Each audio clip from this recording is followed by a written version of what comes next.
a todos. Começar aqui nossa mesa redonda sobre o trabalho do Odilo Costa Filho na reformulação do Jornal do Brasil. Eu queria falar algumas palavras. Eu nunca trabalhei pessoalmente com o Odilo, mas sempre tive contato com ele, porque ele é do Maranhão e meus pais eram do Maranhão e eram amigos dele. E eu tive um contato indireto com o Odilo quando eu comecei a pensar em trabalhar em jornal, tinha 17 anos, e eu fui falar com ele sobre conseguir um estágio. Ele estava na Abril, foi em 67. Eu comecei no Globo em 68, foi um pouco antes disso. E o Odilo me encaminhou para o Luiz Garcia, que trabalhava, era o segundo dele na Abril aqui no Rio. E acabou não dando certo por uma série de fatores, e anos depois eu estava começando a trabalhar no Globo, anos depois não, um ano depois, tal, eu estava começando a estagiar no Globo e conheci o Luiz Lobo, que já tinha uma história no jornalismo muito importante, na revista Senhor, no próprio JB, e me lembro perfeitamente que foi o primeiro texto que me chamou a atenção, que eu ficava com vontade de ter. Não consegui até hoje, mas já melhorei muito, já melhorei muito. E o Lobo continua aqui, e a história dele no JB ele vai nos contar. E o Luiz Garcia, anos depois, foi meu chefe no Globo. E muitos anos depois disso, eu fui chefe do Luiz Garcia no Globo, quando fui diretor de redação e ele era o editor-chefe. Então, todas essas histórias são histórias do jornalismo brasileiro. Eu trabalhei no JB também, mas não nessa época que nós vamos falar agora. E, então, estou muito contente de homenagear o Odilo. O Odilo tinha uma coisa, o nome dele é Odilo Costa, Filho, com F minúsculo, né? E ele queria que eu fizesse também isso. Meu nome é Merval Soares Pereira Filho. Eu assinava Merval Pereira Filho quando meu pai estava vivo. Aí ele queria que eu pusesse uma vírgula e o filho minúsculo, mas nunca me adaptei a essa nova grafia.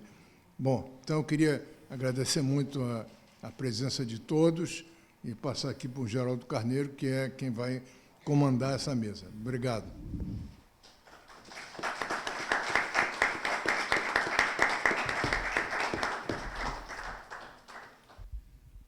Olá, boa tarde, noite. Temos aqui hoje a presença... Estão me ouvindo? Eu não estou me ouvindo. Estão ouvindo? Ah, que bom. Temos aqui hoje dois palestrantes. O primeiro deles é Mário Feijó, escritor e professor do curso de produção editorial da Escola de Comunicação da UFRJ, doutor em letras pela PUC Rio, leciona sobre edição de livros e formação de leitores. Aprendeu a arte de editar com Marlise Lopes Peixoto e Luiz Raul Machado. Em 2022, foi um dos organizadores da Semana da Lusofonia, parceria entre a Universidade Federal do Rio de Janeiro e o Consulado Geral de Portugal, com o objetivo de estimular encontros e debates sobre arte e cultura dos países lusófonos. É filho de jornalistas, cresceu entre jornalistas, não imagina a vida sem livros, jornais e revistas. O outro palestrante é Luiz Lobo, mineiro, nascido em 26 de janeiro de 1933, em Nova Lima. Na Globo participou de programas como Fantástico, Globo Shell e Globo Repórter, além de ter sido um dos criadores da campanha Criança Esperança. Formou-se em filosofia em 1952 pela antiga Universidade do Brasil, atual UFRJ. Iniciou carreira no jornalismo como estagiário da Tribuna da Imprensa, do jornalista Carlos Lacerda. Chegou a assinar a coluna Águias do Catete, na qual cobria as atividades da sede do governo, e foi secretário de redação do jornal. Em seguida, passou por todos os principais jornais do Rio, trabalhou como colunista no Diário Carioca, a convite de Pompeu de Souza, e no Correio da Manhã. Participou da reformulação do Jornal do Brasil e, no início dos anos 70, foi chefe de reportagem do jornal O Globo. Com vocês, Luiz Lobo e Mário Feijó.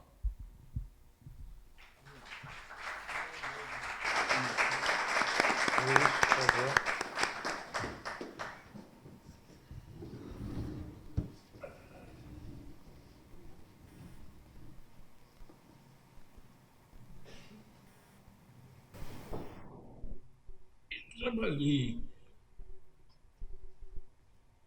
no Jornal do Brasil com o Odilo e fui levado para o Jornal do Brasil por ele.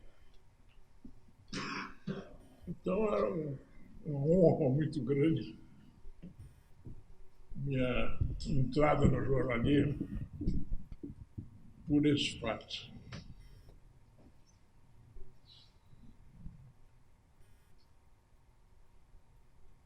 O Jornal do Brasil era um jornal muito curioso, porque se dizia o maior jornal do Brasil, apesar do Globo,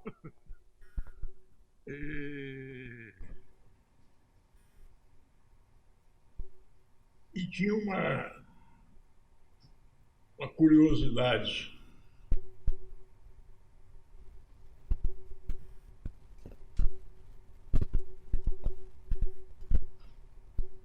Ele era a inveja de todos os jornais, inclusive o Globo.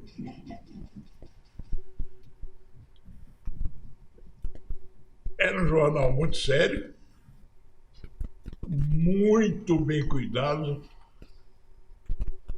muito cuidadoso com as palavras, e que tinha uma curiosidade.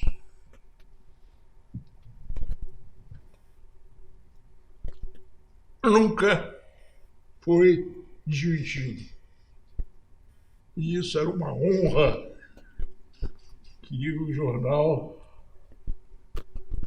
exibia com a maior satisfação, porque era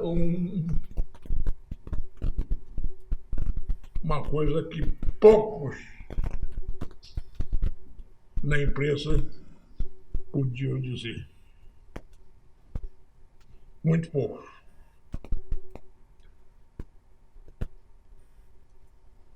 O Jornal do Brasil tinha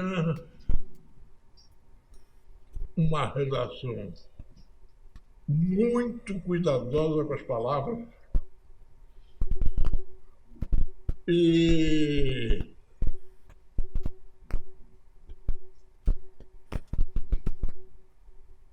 não deixava passar em branco qualquer notícia que fosse contrária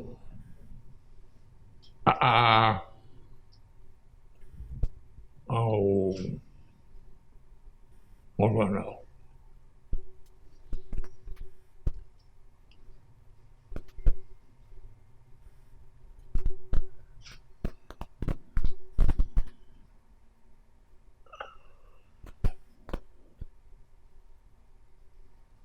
O Jornal do Brasil tinha muitas curiosidades. Entre elas, a de que nunca havia sido desmentido. O que é, acredito eu, uma raridade mundial.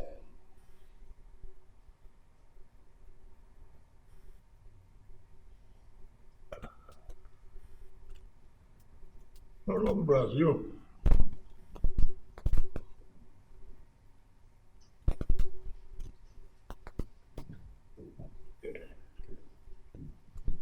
tinha, entre outras curiosidades,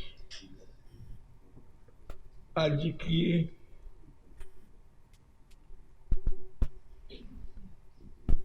nunca havia sido desmentido. Nunca. E isso era uma coisa que nos dava um orgulho excepcional. O Lobo, eu estava lembrando aqui, você falando isso, de uma história que você certamente já deve ter ouvido, que uma vez um sujeito ligou para o Times de Londres e dizendo, olha, vocês deram a notícia de que eu morri, eu não morri, eu estou vivo. Não dá. Aí o cara, não, meu senhor, nós nunca fomos desmentidos, nós nunca demos nenhuma notícia errada. O senhor morreu.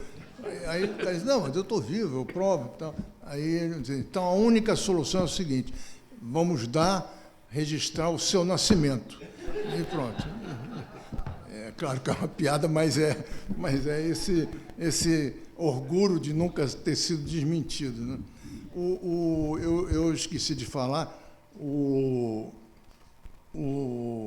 Odilo, ele era um sujeito, nosso confrade aqui da academia.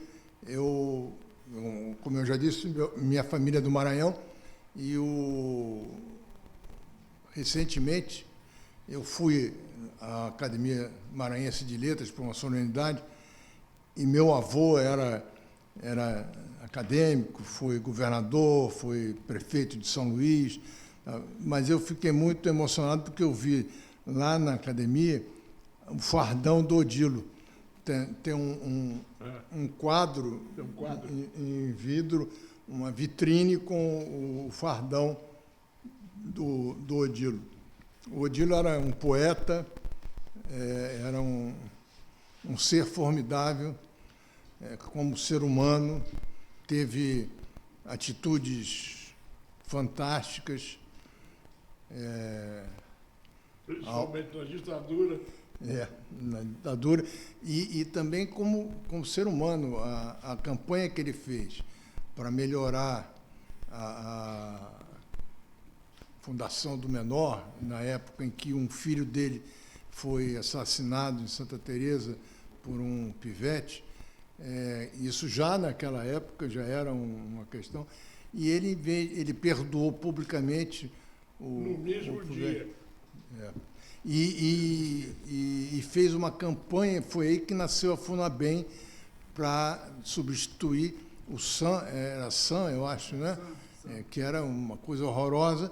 A Funabem nasceu para ser uma coisa melhor e também entrou por um caminho ruim, mas era melhor, né? Era um avanço. E para se ter a ideia do ser humano que o Odilo era.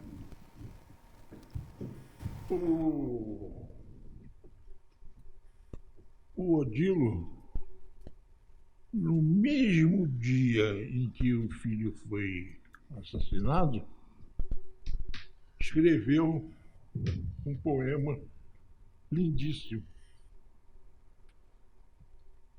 e que perdoava o assassino do seu filho e dizia que provavelmente seu filho tinha responsabilidade na sua morte. Quer dizer, ele era uma figura boníssima, boníssima. Excelente pai, excelente marido, excelente tudo. O Lobo está lembrando essas qualidades do Odilo e realmente disse que todo mundo tinha inveja do Jornal do Brasil, e é verdade. Eu, quando comecei a trabalhar em jornal, com 18 anos, o meu sonho era ser repórter especial do JB, que tinha acabado de ser inventada essa coisa e só tinha cobra ali. E todo mundo queria ser.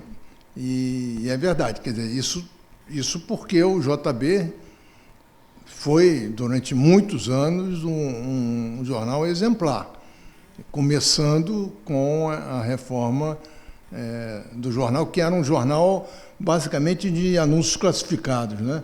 Era só. Inclusive, aquele L que tinha de anúncios era para manter a história, né? Mas fidelidade. A história dele. Mas, sim. não, diga. O Odilo não só tinha todas as qualidades imagináveis, como era um companheirão. O Odilo tinha prazer em sair com os seus repórteres para beber. E tinha prazer de ouvir. Odilo era um ouvinte excepcional. Excepcional. Tinha enorme paciência para ouvir, tinha enorme paciência para perder tempo com a garotada que chegava no jornal e fazia questão de dar o máximo do seu tempo para dar atenção a quem chegava.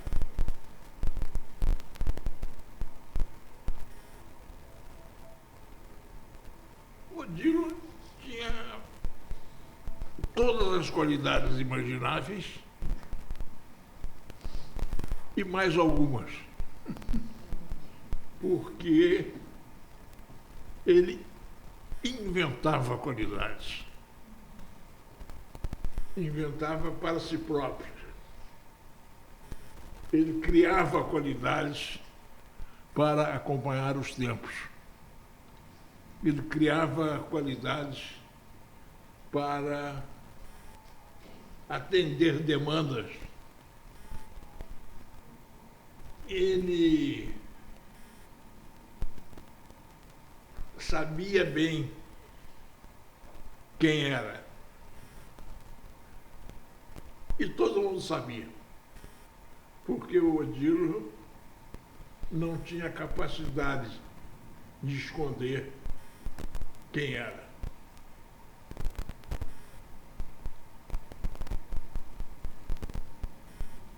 O Odilo não só fez um bem enorme à imprensa carioca, como fez um bem enorme ao jornalismo de um modo geral.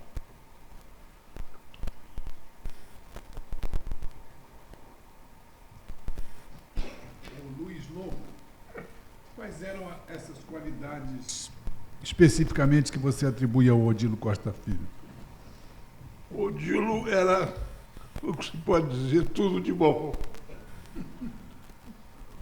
O Odilo era bom pai, bom marido, bom filho. O Odilo era a pessoa mais doce que eu conheci em toda a minha vida. E fazia questão de ser assim. Isso é que eu acho importante. Ele fazia questão de ser um doce.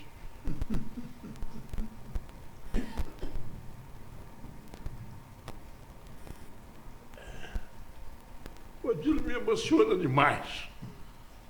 Demais. Por tudo. Mas principalmente por ser quem era. Ele não escondia quem era. Ele não podia esconder quem era.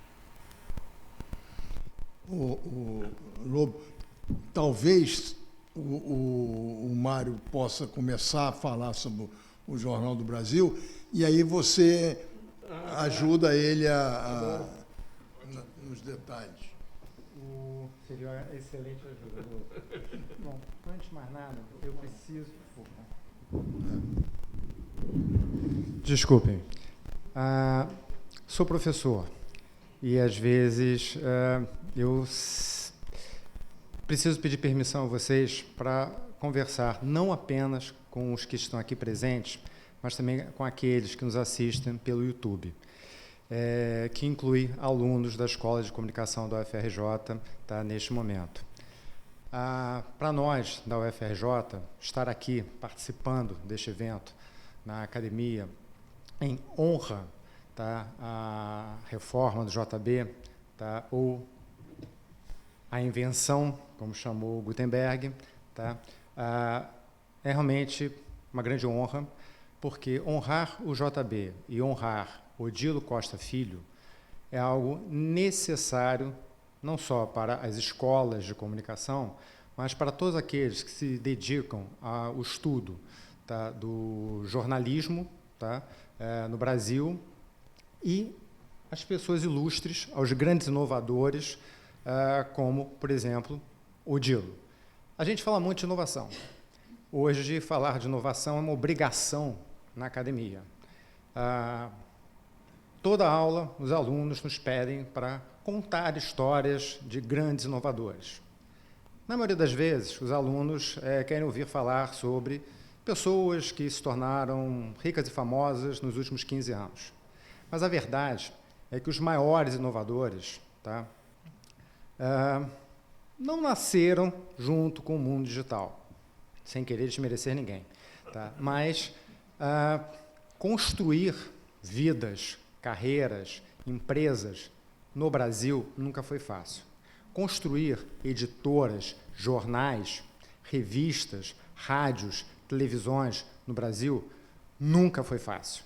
Fazer isso com independência, caráter, honra, bondade e generosidade, poucos fizeram. E nós estamos aqui para falar de um desses grandes realizadores. O Gutenberg chamou de a invenção do JB. Tá? Na maioria das vezes, lá na academia, a gente chama de a reforma do JB, o termo que ficou consagrado.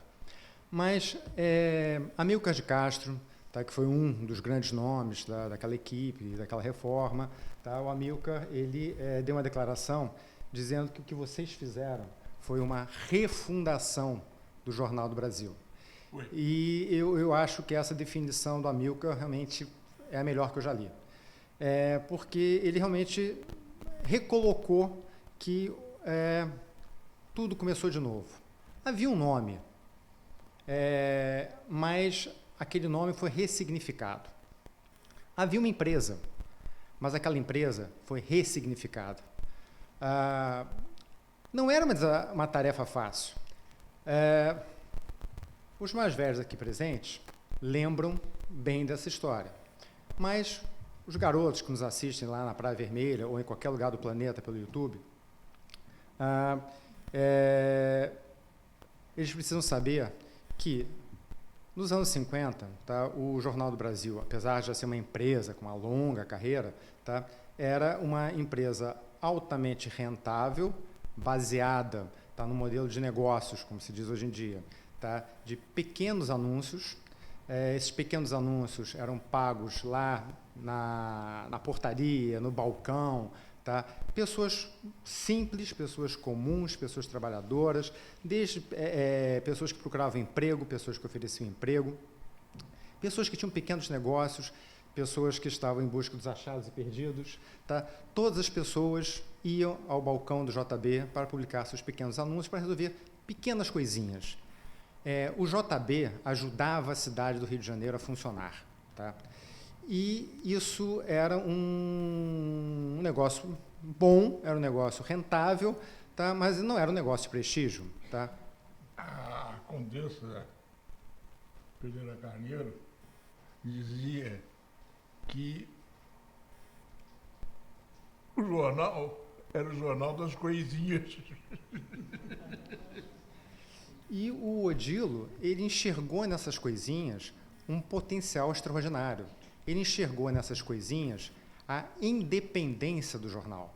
Numa época em que todos estavam dependendo do dinheiro de governos ou de multinacionais, tá?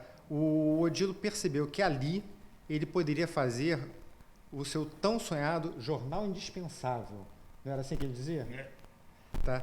E que para ter esse jornal indispensável era preciso ter independência. E era aquele dinheirinho, tá, das pessoas simples lá no balcão que garantiria a independência do jornal.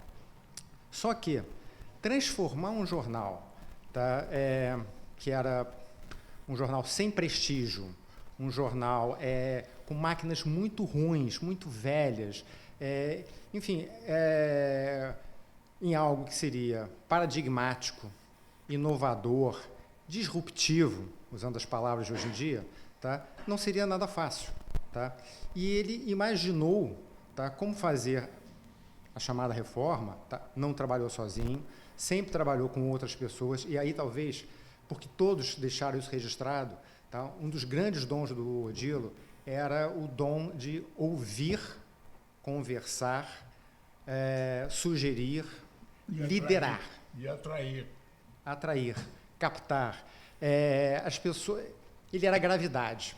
De vez em quando, algumas pessoas diziam isso, havia uma força de gravidade. Ele atraía os moços e os velhos. Atraía os moços, tá, oferecendo utopia, oferecendo oportunidade, oferecendo desafios. E atraía os velhos com o respeito que os mais velhos mereciam. Todos gostavam de trabalhar com ele, os moços e os velhos. Não é verdade, Luiz? Tá? E ele, com esse dom, tá, que uns chamavam de doçura, outros chamavam de delicadeza, tá, ele conseguiu montar um time, iniciar um processo de renovação que foi uma revolução gráfica, e uma revolução gráfica que foi progressiva, porque desde o início ficou combinado que eles não podiam perder o que eles tinham, eles não podiam perder aquela base, tá, de leitores e aquele fluxo de capital diário. Então, era preciso fazer com que a página, tá, a primeira página do Jornal do Brasil, antes de Odilo Costa Filho e seu time, tá, era uma página de classificados, de alto a baixo. E a proposta, Amílcar de Castro é quem fez a proposta, tá? A Amílcar de Castro propõe que, olha, como é que a gente vai fazer isso? A gente vai começar a recuar, tá? De maneira que os classificados nunca saiam da primeira página, para nunca se esquecer a origem, a matriz, a identidade. Mas vamos, em vez de tomar a página inteira, tá, nós vamos fazer um L, tá? Um L pegando aqui pela esquerda e mantendo aqui o rodapé. E o restante vamos ocupar com as notícias. E com abordagens gráficas que foram inovadoras naquele momento. Tanto é que muita gente tem muito trabalho acadêmico sobre o Jornal do Brasil em cursos de jornalismo, em cursos de design gráfico e em cursos de belas artes, porque a maneira como eles, por exemplo, levaram poetas para o caderno B, tá? tá? E deram espaço para que esses poetas publicassem os seus poemas concretos. Tá? Os poetas concretistas. Tá? Foi algo que abriu portas, abriu janelas. Pessoas começaram a vir do Brasil inteiro, tá? Buscar oportunidade no Jornal do Brasil. As pessoas já vinham em busca de oportunidade no Rio de Janeiro, então capital federal, mas elas começaram Houve um tempo em que muitos talentos vieram para o Rio de Janeiro em busca de José Olímpio e da sua editora. Eram escritores que queriam vir para a capital para serem publicados pelo José Olímpio. Depois, jornalistas passaram a vir para o Rio de Janeiro querendo trabalhar no JB, querendo publicar contos, crônicas, poesias no JB. Essa foi uma mudança editorial tão grande, editorial, gráfica, tá, que... E nós precisamos dizer que o Jornal do Brasil publicava tudo em matéria de literatura. Tudo. Sem discriminar os autores.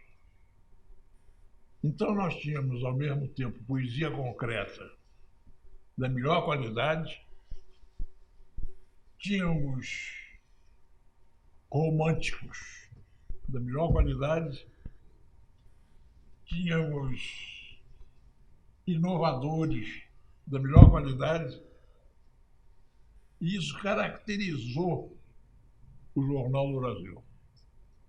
A melhor página de literatura do jornal até hoje.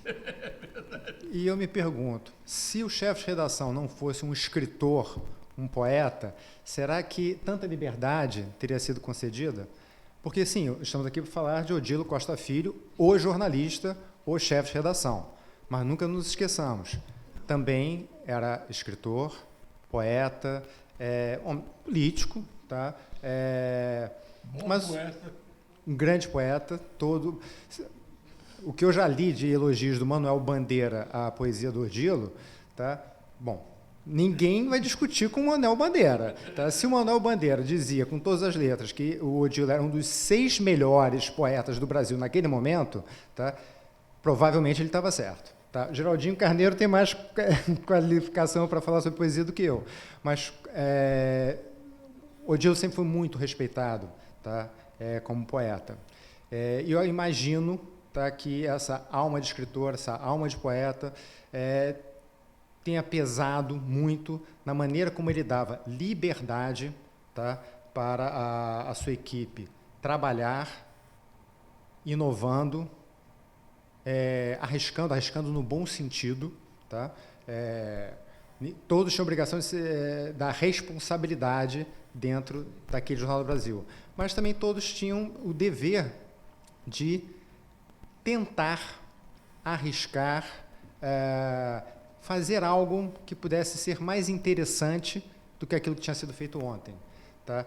E a garotada, tá, que hoje, tá, já são os nossos veteranos, aquela garotada, tá, vestiu a camisa, abraçou a causa, tá, e fez aquele jornal, tá, que o Odilo imaginou. Veja bem, ele estava executando um projeto da Condessa, ele tinha uma missão que foi dada, mas ele recebeu uma missão, colocou a sua visão pessoal e reuniu o time. Isso aí a gente precisa fazer justiça. Muito pouca gente sabe do papel da Condessa Pereira Carneiro no jornal. E ela foi importantíssima. Não só por orientar, porque ela é que orientava, mas também por criar. Ela é que criou a estrutura do jornal, que quando nós começamos a história, era um jornal de pequenas informações comerciais.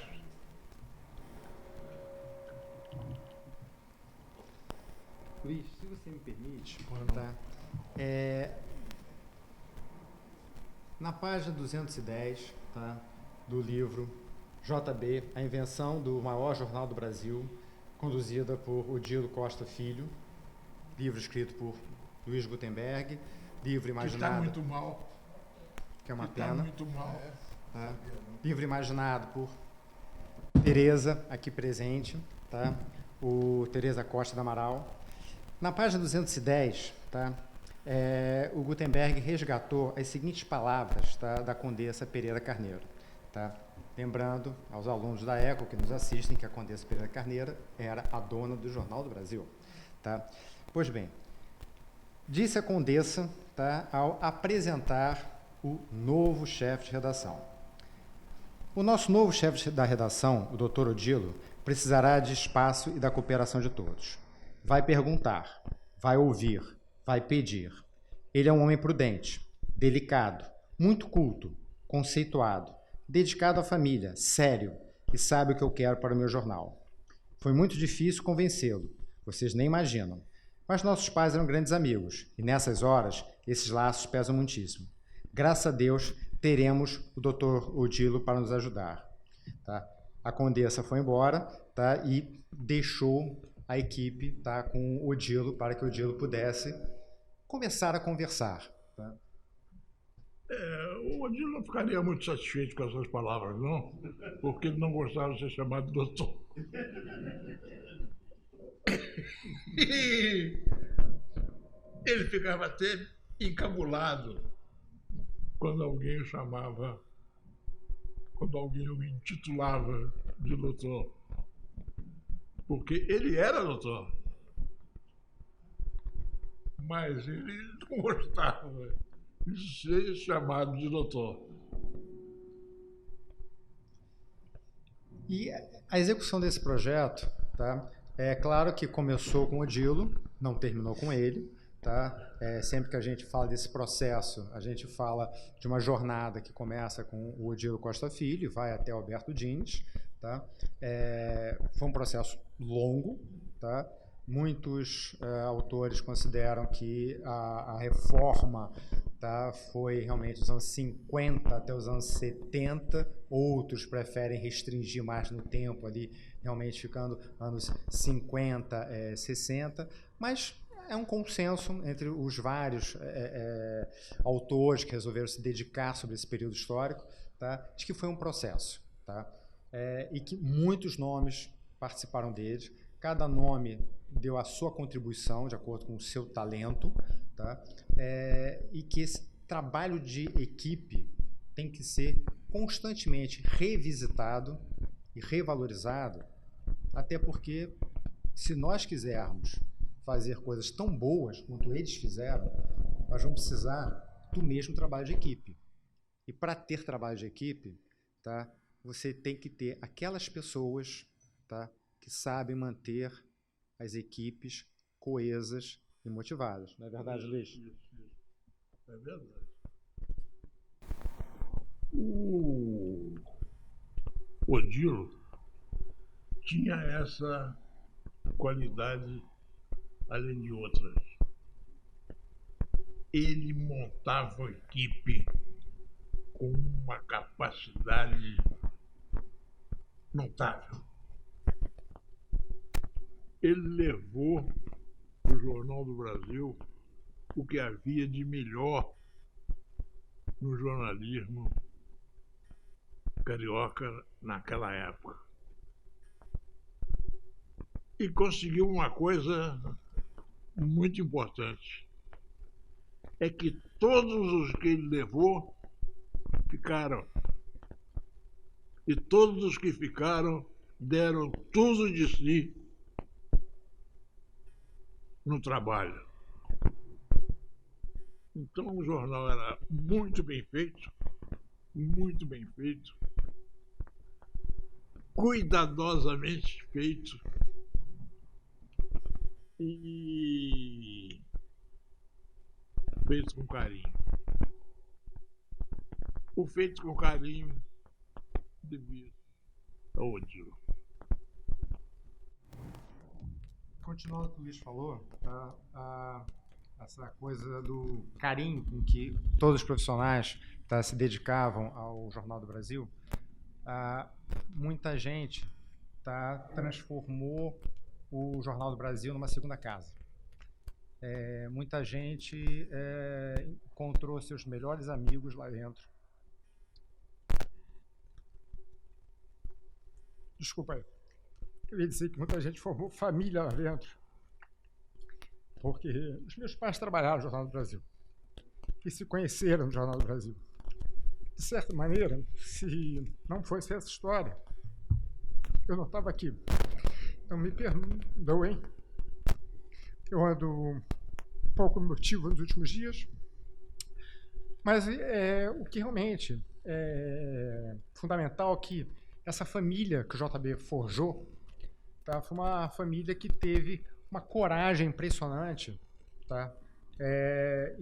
não só para fazer um jornal revolucionário para o Rio de Janeiro e para o Brasil naquele momento, um paradigma em toda a América Latina, mas também para depois, após 64, ser um dos grandes focos de defesa da democracia, porque houve tempos difíceis, e o JB se destacou. Tanto é que algumas dessas histórias... Pegamos muita cana.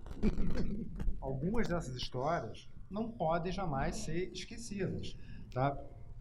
Aos estudantes da UFRJ que nos assistem, leiam o JB, está na hemeroteca da Biblioteca Nacional, está tudo lá. Os professores estão pedindo que vocês façam trabalhos e pesquisas sobre o golpe de 64, Não procurem aleatoriamente na internet, nem no TikTok, Procurem, na hemeroteca da Biblioteca Nacional, está tudo lá, Eu recomendo o Jornal do Brasil, Mas outros jornais também estão lá. A história está contada nos nossos jornais. Muitas vezes são os nossos jornais que registram de forma realmente fidedigna o que aconteceu em determinada época, em determinado lugar, com um grau de detalhamento e um grau de emoção e significado que nem sempre nós, professores, conseguimos imprimir em sala de aula. Mas se o aluno vai ao jornal, o aluno viaja no tempo e vai aos fatos. O Jornal do Brasil era um jornal simpático. O Globo era um jornal antipático. E eu digo isso sem maldade nenhuma, porque é verdade. O Globo era um jornal antipático e fazia questão de ser antipático. Enquanto o Jornal do Brasil era manso, era simpático. Mas mais do que ser manso e ser simpático, o Jornal do Brasil era um jornal que agradava. Seus leitores tinham prazer em ler o Jornal do Brasil. Porque o Jornal do Brasil dava prazer.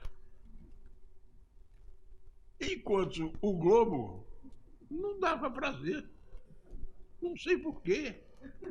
Porque ele era muito bem feito, mas não dava prazer. Eu lia o Globo todo dia, por obrigação.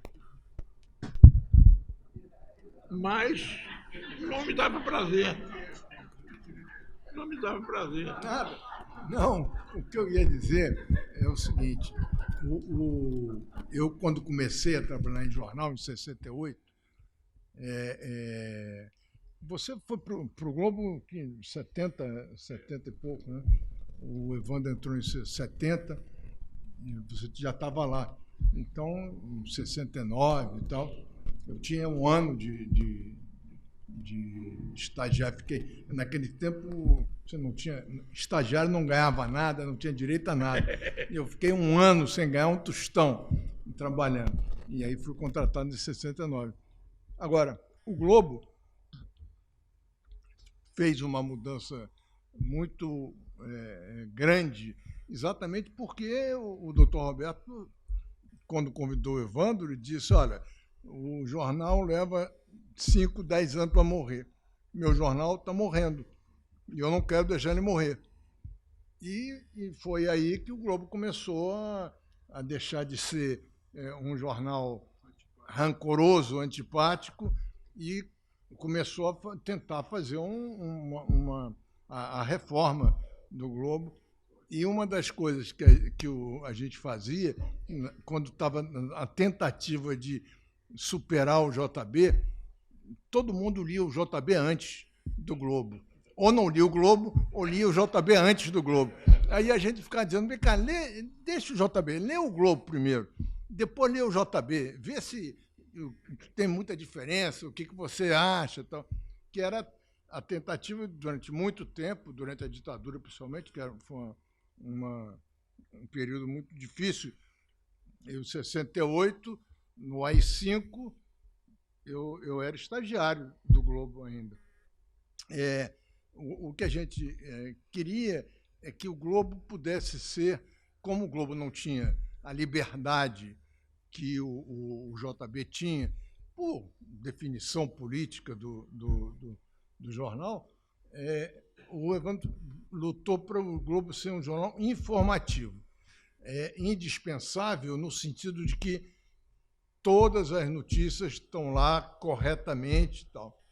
E isso acabou dando certo. E todas as notícias. É. E todas as notícias. Exatamente. Quer dizer, quando eu digo todas as notícias, é que o Evandro fazia uma questão absoluta de que toda notícia importante estivesse no Globo. Toda. Isso foi uma mudança de caráter do jornal. Agora, com relação ao cuidado com que o JB era feito, o Amílcar de Castro, que eu conheci muito depois, como pintor mais do que como e era muito amigo da mãe da minha mulher, da Elza, são mineiros, né? Então, o Amílcar era um artista, né? Você tinha condições. Hoje em dia, eu não sei se esse cuidado existe. Não é que haja um descuido, mas eu acho que com essa coisa digital, com essa rapidez que você tem que botar a notícia no ar... No Globo existe graças ao Evandro. E agora, a dificuldade é você ter jornalista hoje, em qualquer jornal, que escreva direito sem precisar um revisor, sem precisar um copydesk, que acabou desaparecendo por causa do digital, e não por causa da qualidade dos jornalistas que surgiam, né? Então, esse é um problema hoje grande do jornal impresso, conseguir ter um texto bem cuidado e rápido, para não perder tempo, porque você pode fazer um texto excelente, bota no ar, meia hora depois, todo mundo já leu, todo mundo já sabe, não, cara, isso aí não... E nem cuida se está bem escrito ou não, né? Você que estuda isso, diga lá. Vou dar um palpite aqui. Leitor adolescente. Bom, em primeiro lugar, que uma nota de pé de página. Esse Evandro a que eles se referem é Evandro Carlos de Andrade, grande jornalista brasileiro, só para ficar claro, porque senão as pessoas... O Evandro...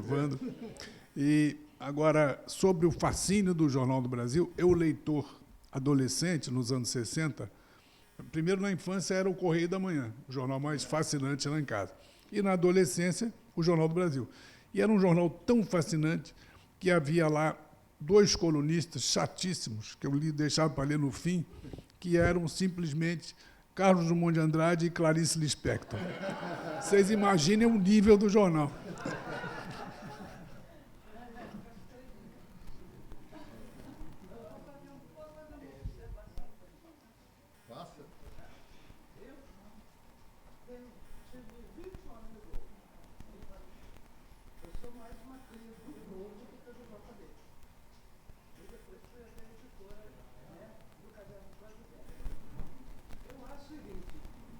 O JB era bonito. Ele era um jornal bonito. Ele tinha uma diagramação agradável e bonita. E o Globo não conseguia ter essa diagramação. No início, as pessoas falavam, eu sempre que meu padrinho lia o Globo. Papai lia o JB, meu padrinho lia o Globo. No início, as pessoas diziam até que saía tinta do Globo. Que o Globo era tão escuro que saía tinta. Depois, o Globo, aí sim, Merval pode até falar, porque foi mais o tempo do Merval. Eu atribuo isso até mais a Merval do que Evandro. O Globo passou por umas 2, pelo menos, reformas gráficas, né? Até uma delas é que cria o prosa e verso. E ele foi ficando cada vez mais leve com a reforma gráfica. Ele ficou mais bonito. Tinha, às vezes, algumas reuniões lá que o JB já tinha saído da história, não estava nem competindo mais, não existia mais o JB, não existia mais o JB. Nascimento Brito, né, tinha colocado os pés pelas mãos e não existia mais o JB. Administrou mal, ele administrou mal. Roberto Marinho administrou bem, Nascimento Brito administrou mal. E aí as pessoas mesmo falavam, né, como o Globo estava ficando mais bonito. Foi com as reformas gráficas. Ele fez reformas gráficas. Mas isso daí, ele que entende mais do que eu. Não.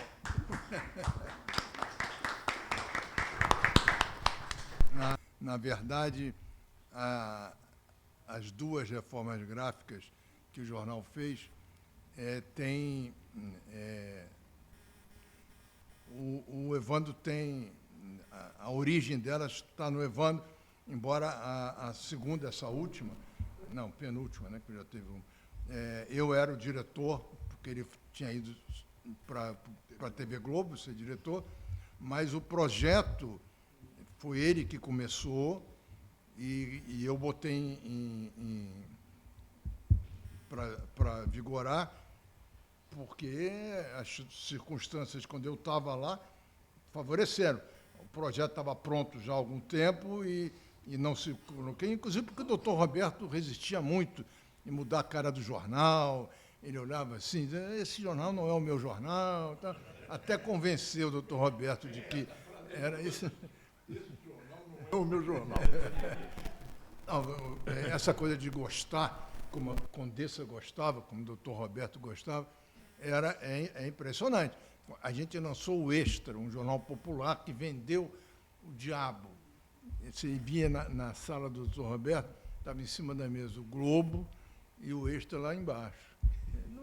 Estava dando dinheiro, estava um maior sucesso, e ele continuava achando que o Globo era o jornal. Isso aí é um negócio para ganhar dinheiro. Tal. Mas é isso, então, você tem razão, ficou. E só para não desperdiçar a oportunidade, uma coisa que eu tenho, enfim, batalhado em sala de aula, que os nossos alunos, hoje são jovens, seus 20 e poucos anos, tá? Nunca deixem de valorizar a chamada revisão. Porque errar é humano, é direito do ser humano errar. Mesmo que o profissional seja altamente qualificado, seja um profissional com texto final, tá? Porque ele está concentrado no conteúdo, porque ele está concentrado na sua argumentação, porque ele está concentrado naquele parágrafo, que vai ser o parágrafo brilhante, tá? Enfim, em algum lugar, ele vai botar uma vírgula separando o sujeito do predicado, tá? Vai faltar uma crase, é normal. Tá? Quem escreve sabe que errar é inerente ao processo. Se a própria pessoa tiver tempo, tá? Ela corrige. Mas daí vem a frase que eu acho uma das frases mais geniais do jornalismo brasileiro. A crase não nasceu para humilhar ninguém. Ferreira Goulart, autor dessa frase, e também um nome fundamental para ser lembrado aqui, na reforma do JB, o nome de meu Deus, o gráfico espetacular que participou da reforma, meu Deus, o Scler não.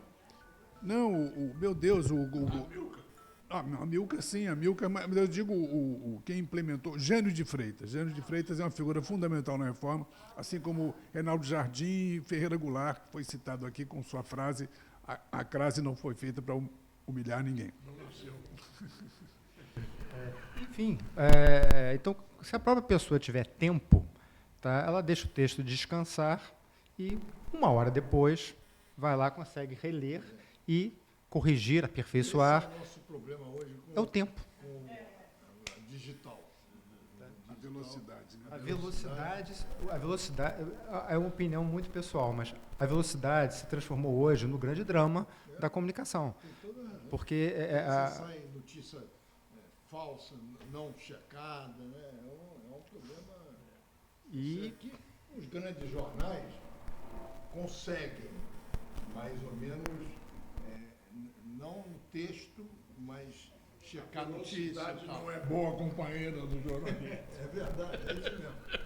Mas, na época que a gente está falando sobre a reforma do JB e no Globo, até eu entrei no Globo em 68, ainda estava em processo, né, essa reforma.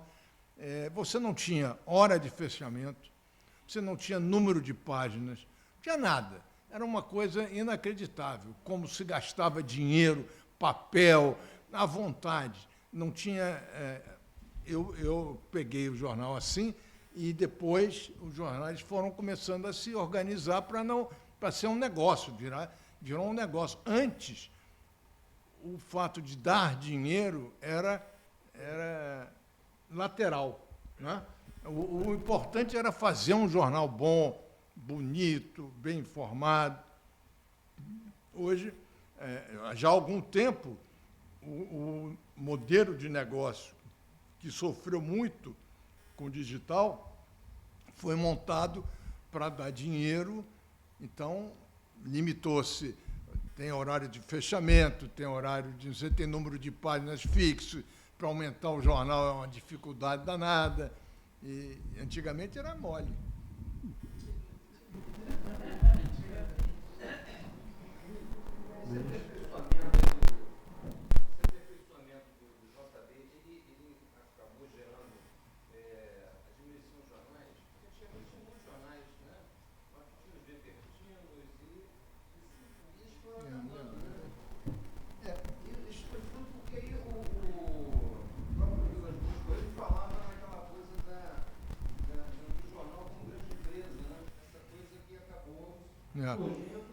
E acabou também, né? O JB. Olha, o problema é o seguinte: com as cidades crescendo, ficou inviável ter um jornal vespertino, por exemplo. É impossível você hoje distribuir jornal às 5 da tarde. Você vai ficar preso no trânsito e ninguém vai ler o teu jornal. Então, o Globo começou a antecipar, para até virar matutino, por causa disso, basicamente. Não foi por outra coisa. E os jornais acabaram porque não tem mercado para isso. Nenhum jornal, nenhuma cidade grande do mundo tem mais de 1 ou 2 jornais. Não tem. Tem jornais populares, tal, mas jornais importantes. Nova York. Nova York tem o New York Times.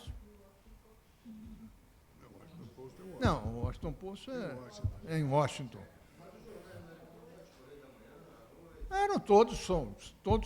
Tem uma história famosa nos Estados Unidos, em Nova York, que teve um jornal, uma época, que era o JB de Nova York. Era um jornal New York Herald Tribune. Era um jornal de intelectuais, um jornal maravilhoso. Tal. Aí estava um dia numa roda, o Abe Rosenthal era o editor-chefe do New York Times. E aí todo mundo na roda começou a falar bem do New York Herald Tribune. Ah, aquilo que era jornal. Pô, que texto, que espetáculo. Aí ele foi ficando irritado, tirou $1 do bolso, deu para o cara e disse assim, ó, vai lá na esquina e compra um para mim, para eu ver que diabo é isso. Aí o cara disse, você sabe que já acabou há muito tempo. Ah, é? Então bom é o meu, que está lá na banca. Entendeu? Então, é isso. Essas coisas são assim, acontecem. Estou vendo ali o acadêmico Antônio Carlos Sequim sugerindo que é hora de terminar o encontro muito agradável. Eu queria agradecer aos palestrantes e